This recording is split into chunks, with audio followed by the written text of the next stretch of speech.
आप सभी को मेरा प्रणाम। कथा कहानी चैनल में आपका हार्दिक स्वागत है। आज हम चैत्र शुक्ल पक्ष में आने वाली कामदा एकादशी की कथा सुनेंगे।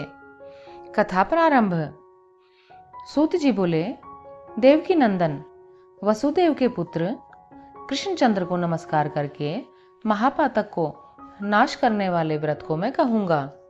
महात्मा श्री कृष्णचंद्र ने अनेक पापों को दूर करने वाले एकादशी के महात्म्य युधिष्ठिर से कहे हैं। महात्माओं ने 18 पुराणों में से निकालकर अनेक आख्यानों से युक्त 24 एकादशियों का वर्णन किया है। हे विप्रो, उनको मैं तुमसे कहूंगा, सावधानी से सुनो। युधिष्ठिर बोले, हे वासुदेव, आपको नमस्कार है, आप मुझसे कहिए, चैत्र शुक्ल पक्ष में एकादशी का क्या नाम है? श्री कृष्ण बोले, हे राजन, इस प्राचीन कथा को एकाग्र मन से सुनो, जिसको महाराज दिलीप के प्रश्न करने पर वशिष्ठ जी ने कहा है। दिलीप बोले, हे भगवान, मैं सुनना चाहता हूँ, प्रसन्नता से कहिए, चैत्र शुक्ल पक्ष में किस नाम की एकादशी होती है? वशिष्ठ जी बोले, हे नृपश्रेष्ठ, आपने उत्तम प्रश्न किया है। मैं आपसे कहता हूँ, चैत्र के शुक्ल पक्ष में कामदा नाम की एकादशी होती है। वह पवित्र एकादशी पापरूपी ईंधन को भस्म करने के लिए दावानल की तरह है। हे राजन, पापों को नाश करने वाली और पुण्य को बढ़ाने वाली कथा को सुनो। प्राचीन समय में स्वर्ण और रत्नों से सुशोभित रत्नपुर नाम के नगर में मदोन्मत्त पुंडरीक आदि नाग निवास करते थे। उस नगर में पुंडरीक नाम का राजा राज्य करता था। गंधर्व, किन्नर और अप्सरा उसका सेवन करते थे। वहां ललिता नाम की सुंदर अप्सरा और ललित नाम का गंधर्व रहता था। वे दोनों स्त्री पुरुष प्रेम से युक्त कामार्त होकर धन धान्य से भरे हुए अपने घर में सदा क्रीड़ा करते थे। ललिता के हृदय में सदा पति बसता था। पति के हृदय में सदा ललिता स्त्री निवास करती थी। एक समय सभा में पुंडरीक आदि गंधर्व क्रीड़ा कर रहे थे और स्त्री रहित ललित गंधर्व गान कर रहा था। वह ललिता की याद करता हुआ बेसुरा गाने लगा। उसके पद ठीक ताल पर विश्राम नहीं लेते थे। करकोट नाग इस भेद को जान गया। उसने पुंडरीक नाग से जाकर सब वृतांत कह दिया। क्रोध से पुंडरीक की आंखें लाल हो गई। उसने कामातुर हुए ललित को शाप दे दिया, हे दुर्बुद्धे, तू मनुष्यों को खाने वाला राक्षस हो जा, क्योंकि तू मेरे सामने गान करता हुआ स्त्री के वश में हो गया। हे राजेंद्र, उसके वचन से वह राक्षस रूप हो गया। उसके भयंकर मुख और बुरे नेत्रों के देखने से डर लगता था। भुजा 4 कोस लंबी और मुख कंदरा के समान था। सूर्य चंद्र के समान नेत्र, पर्वत के समान गला, गुफा के समान नासिका के छेद और 2 कोस लंबे होठ थे। उसका शरीर 8 योजन ऊंचा था।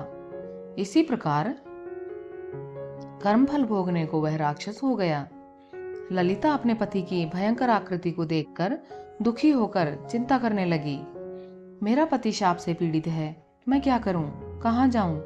इस चिंता से उसके चित्त में शांति नहीं मिलती थी। ललिता पति के साथ गहन वन में भ्रमण करने लगी। वह कामरूपी राक्षस भी कठिन वन में घूमने लगा। वह राक्षस निर्दयी, पापी, कुरूप और मनुष्यों को खाने वाला हो गया। ताप से पीड़ित होकर रात दिन सुख नहीं मिलता था। ललिता उसकी यह दशा देखकर बहुत दुखी हुई और रोती हुई उसके साथ गंभीर वन में घूमने लगी।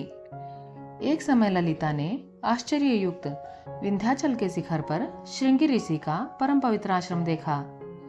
ललिता शीघ्र वहां गई और नम्रता पूर्वक बैठ गई। उसको देखकर मुनीश्वर बोले, हे शुभे, तू कौन है और किसकी बेटी है? किस लिए यहाँ आई है? यह मेरे सामने सत्य कहो। ललिता बोली, वीर धनवा नाम का महात्मा गंधर्व है, उसकी मैं बेटी हूँ। ललिता मेरा नाम है, पति के लिए मैं यहाँ आई हूँ। हे महामुने, मेरा पति शाप के दोष से राक्षस हो गया है। हे ब्राह्मण, उसका भयंकर रूप और बुरा आचरण देखकर मुझको सुख नहीं है। हे प्रभु, अब मुझे उसका प्रायश्चित बताइए। हे विप्रेंद्र, जिस पुण्य से वह राक्षस योनि से छूट जाए, ऋषि बोले, हे रंभोरु, चैत्र मास के शुक्ल पक्ष की कामदा नाम की एकादशी है। इसका व्रत करने से मनुष्यों की इच्छा पूरी होती है। मेरे कहने से विधि पूर्वक उसका व्रत करो। उस व्रत का पुण्य अपने पति के लिए दे दो। उस पुण्य के देने से उसका शाप क्षण भर में दूर हो जाएगा। हे राजन, मुनि का यह वचन सुनकर ललिता प्रसन्न हुई। एकादशी का व्रत करके द्वादशी के दिन ब्राह्मण के समीप वासुदेव भगवान के सम्मुख बैठकर ललिता अपने पति के उद्धार के लिए बोली, मैंने जो कामदा एकादशी का व्रत किया है, उसके पुण्य के प्रभाव से इसकी पिशाच योनि दूर हो जाए। उस समय ललित राक्षस योनि में वहीं बैठा था। ललिता के इस वाक्य से उसी समय उसके पाप दूर हो गए और वह दिव्य देहधारी गंधर्व हो गया। उसकी राक्षस योनि दूर हो गई और गंधर्व हो गया। फिर स्वर्ण और रत्नों के आभूषण धारण करके ललिता के साथ रमण करने लगा। कामदा एकादशी के प्रभाव से वे दोनों पहले से भी अधिक रूपवान होकर विमान में बैठकर शोभा को प्राप्त हुए। हे नृपश्रेष्ठ, यह जानकर इसका व्रत अच्छी तरह से करना चाहिए। लोगों के हित के लिए मैंने तुमसे कहा है। ब्रह्म हत्या आदि पाप और पिशाच योनि को नष्ट करने वाली इससे बढ़कर चराचर तीनों लोकों में और कोई नहीं है। इति श्री वराह पुराणे चैत्र शुक्ल पक्ष कामदा एकादशी व्रत कथा महात्म्य संपूर्ण।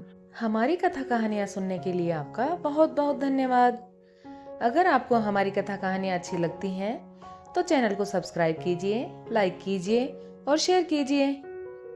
अगले कथा सत्र में हम फिर मिलेंगे। जय श्री कृष्ण। राधे राधे।